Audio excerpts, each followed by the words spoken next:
Another Friday half day, got my homework done. The 14s and 13s are ready to go. Ended up finding some leftover pink brocade in my supplies. Heading to the Calderwood shop.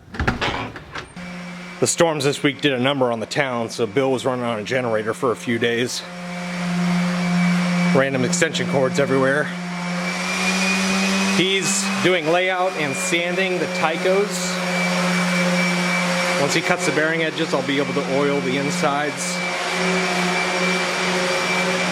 It's not a day without me playing with this big guy. I'm going to clean the inside, maybe another coat of poly. Not all the hardware's in, but we can definitely put together the purple hardware drum. We'll do the killer red tape on those 4 drums, start wrapping them, maybe assemble some of those. See what we get.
Better. We'll give it a little more. Well, I think the center of the show. Yeah. All right, let's go with that.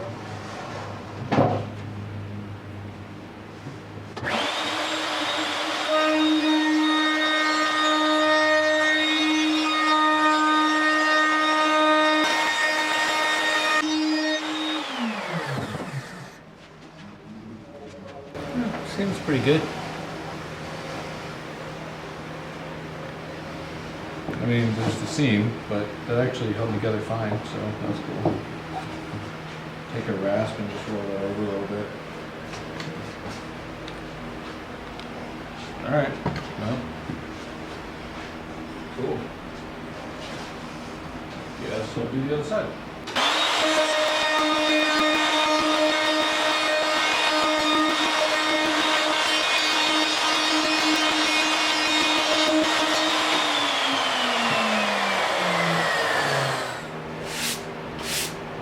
Quick sand with 320 to get rid of the furriness.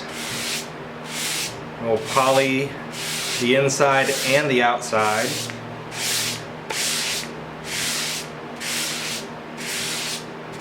Then I think they just need to be drilled for vents, maybe badges, I'm not sure.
I lightly sanded the inside of this, 320.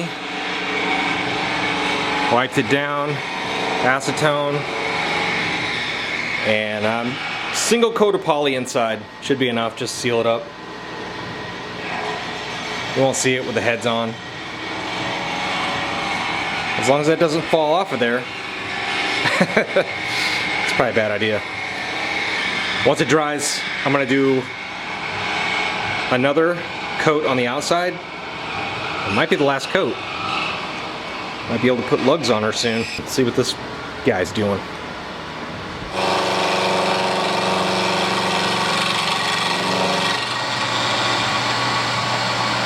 Grinder wasn't working? I thought I could do this faster and easier, and I'm pretty sure that's true. Jim might have something to say about the way I'm doing this, but it seems to be working. That's what Jim gets for taking days off. I know, right? Jim, you might want to get here before Cowboy Bill destroys all the precision tools. Yeah, man, when nobody's around to tell me what a bad idea stuff is, I just, get all kinds of creative. Creative. To be fair, this worked really well. Well, that is to say, in my defense, this worked really well. part of the way through on assembly. Running out of some of our bulk parts. So gonna have to fire the front of house assistant. And Bill is wrapping these flush hoops, I guess you call them, right? Yeah, they're counter hoops. Counter hoops. I guess, He's wrapping them in ribbon. Counter hoops. Yeah. And they gotta do those paracord loops on them. The other day when I was finishing these other shells, I thought to myself, we could have saved a lot of time if we had just, on our way through Pennsylvania to PASIC, stopped at Sam's house and stole all his drums. Because he's not going. Oh yeah. Just rebadge them. Right, Sam? Been a few hours. Coat of poly's on there. We found a drip, so hopefully that's the last one. If not, I'll do one before we leave tonight. These are still curing out. He's working on some painted ears. Purple piccolo's done. Pink with purple hardware is just waiting on the laser cutter to finish the badge. That'll get screwed on, and those two are done. Laser cutter's also been making these signs, and then as they come out I sand them quick and hit them with poly. What's next?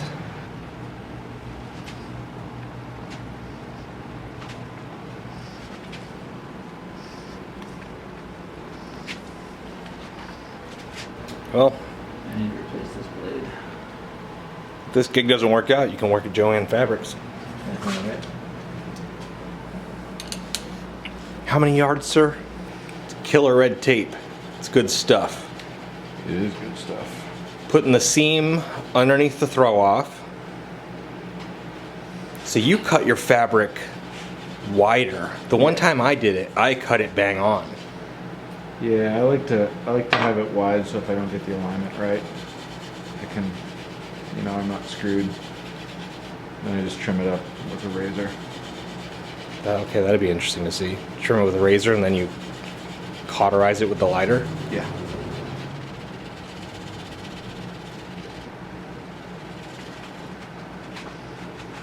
Yeah, it's a little. Sometimes when the tape overlaps a little bit, you get a little seam. But once all the hardware and stuff is on, The tape shouldn't be overlapped. there was just like a couple little spots. Oh. It was fine.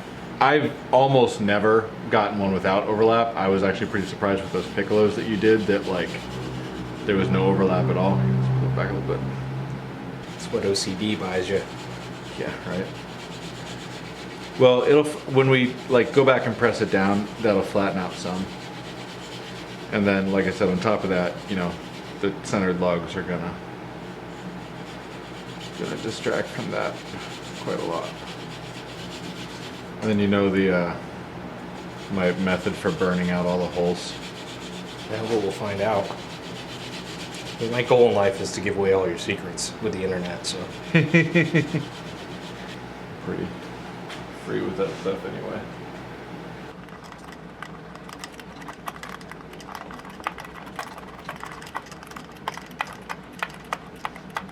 1/2" killer red for the seam, the overlap.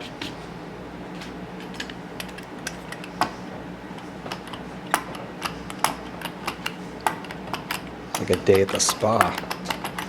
Right?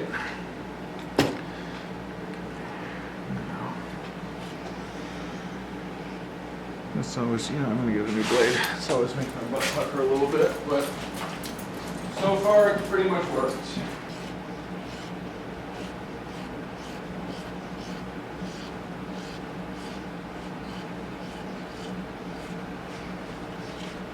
Okay. Now get the lighter to it. So he cuts the edges from underneath. He basically uses the bearing edge as a guide for the blade. Yeah. It comes out pretty clean. And then you got to go in with a lighter to cauterize those edges, otherwise it will just keep fraying. Frays. And you're trying to be smooth with this because you don't want to stay too long. You'll melt it, you'll make little gloppy bubbles, and that won't be good for the head. Yeah. There's still going to be a little bit of trimming to do, but this basically takes care of it. Now the other side. See, it ends up way cleaner than you would expect for like how much I totally freeball it with that razor blade. Yeah. That's why when I did mine, I overthought everything and I pre-trimmed it and I fought keeping it tracking and not screwing up. Yeah, I suck at that, man. Every time I try and like do this kind of thing and then like cut it to be like exactly the perfect size, I never get it on straight, you know? Boom. It's so easy, but it's such a cool result. Yeah. That's nice. Especially when your camera's out of focus like an amateur.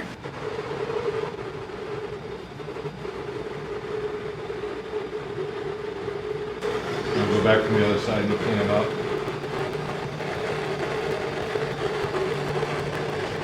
Ooh. Yeah. Works really well. Melt it right back to the edge of the hole. Yep. Yeah, I used to like try and do this with like an X-Acto knife or like leather punches or all of those things are just a huge pain, and this is super easy.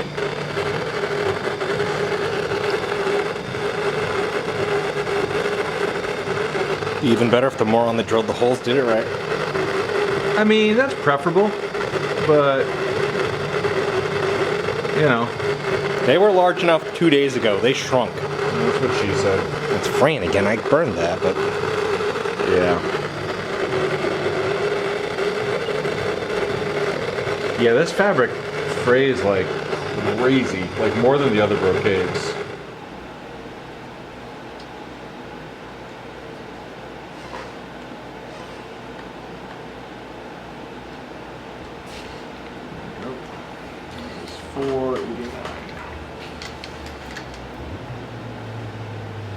Dear Diary.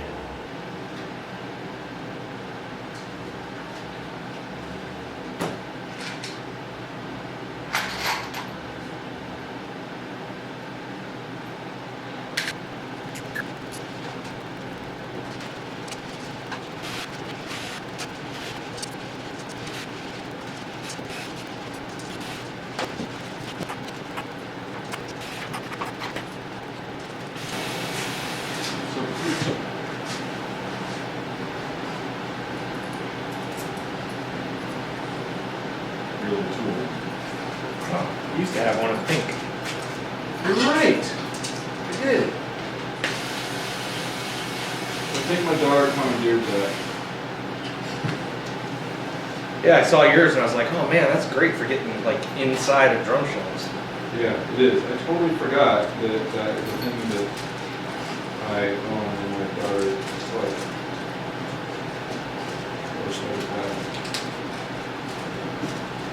We're just getting Nah, she needs to learn.